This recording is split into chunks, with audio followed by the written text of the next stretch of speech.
Jürgen, what improvement did you see tonight? A lot. I think if you put the two games, Napoli and tonight, next to each other, you don't recognize properly that it's the same sport. So it's all different. Start was different, middle was different, finish was different. The football we played, the way we defend, everything was different. Much higher intensity, much more aggression. Braver, more ready. Pretty much everything was better. So it was the first step, nothing else, not more, but everything was better. Is it fair to say an unlikely match winner in Joel as well? It was December 2013, his last Champions League goal.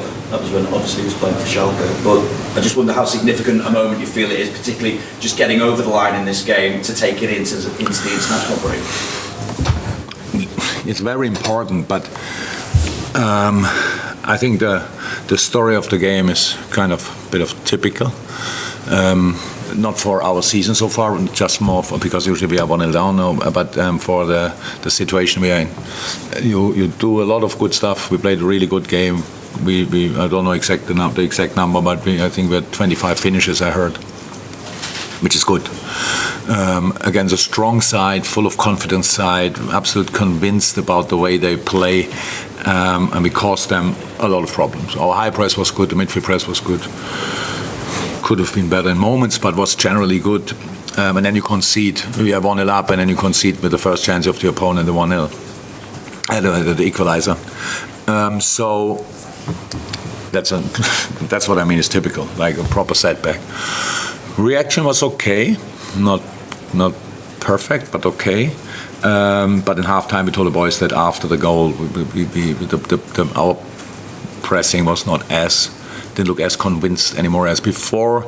Then in these moments, you don't only talk about a few yards or one harder sprint or these kind of things. So it's not a big difference, but it makes a big difference. And that's what we tried to do again in the second half. And it was clear that we have to keep playing football because for Ajax it was really tough to defend us today. They had to work a lot.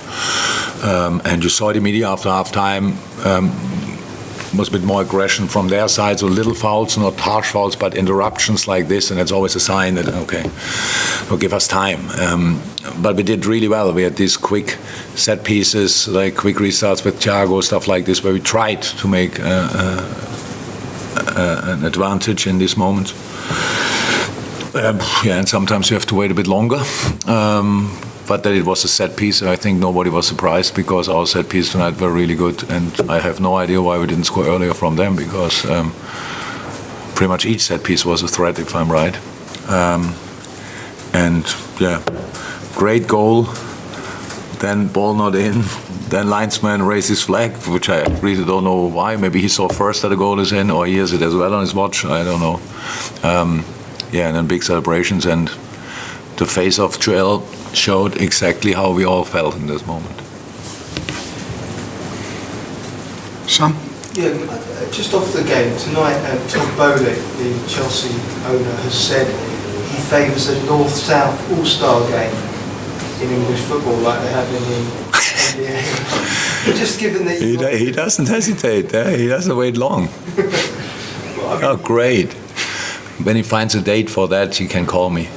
When he wants to call us, he forgets that in the big sports in America, these players have 4-month breaks, so they're quite happy that they can do a little bit of sport in these breaks. It's completely different in football. Yeah, what can I say? Does he want to bring Harlem Globetrotters as well and let them play against a football team? I'm surprised by the question, so please don't judge my answers too much. But maybe you can explain it to me at one point and find a proper date. And then, not sure people want to see that, but imagine that. United players, Liverpool players, Everton players, all together in one team. It's not the national team. It's just a northwest and northeast together. South. North-south. Yeah, okay, north against south, it means northeast. And Newcastle, well, interesting game. And all the London guys together, Arsenal, Tottenham, great. Did he really say it? Interesting. Dave? Jürgen, as you say, the game kind of went against you, even though you were playing really well. I think you had 24 shots. They only had 3 shots all game, and yet it went against you right until the end. To keep going and show that character, that must have been the most important thing you saw. It is the most important thing. So, as I really, I would be crazy, but nobody gets carried away tonight. It's not that the boys sit in the dressing room and cannot get their arms down. So, it's more relief. We showed us and the outside world, we understood. We reacted, the boys really reacted. I liked that a lot. It was an super intense game. But how it is in life, when you have a problem, you want to sort it. If you want to sort it, then we all hope as human beings that we sort it immediately, done. So now we put a bigger shift in, now we work harder again, and that means immediately we will get everything back. But that's not like this. So if you want that the whole story of the game is maybe a real help, I don't think we need it, especially now with the 2.5 week break until we play again, which is strange. I was not surprised when they scored, not at all. Not because I thought we defended that bad that they should have scored. No, just because it's pretty likely in situations like this that they don't need a lot. And the goal they scored was incredible. I think pretty much each other shot Ali would have saved, but this one was not too safe, so put it in the far corner. Yes, reaction to show that we are still able to do these kind of things, that was the most important thing tonight. Well done. Thank you. Great, it's late, huh? Good. See you.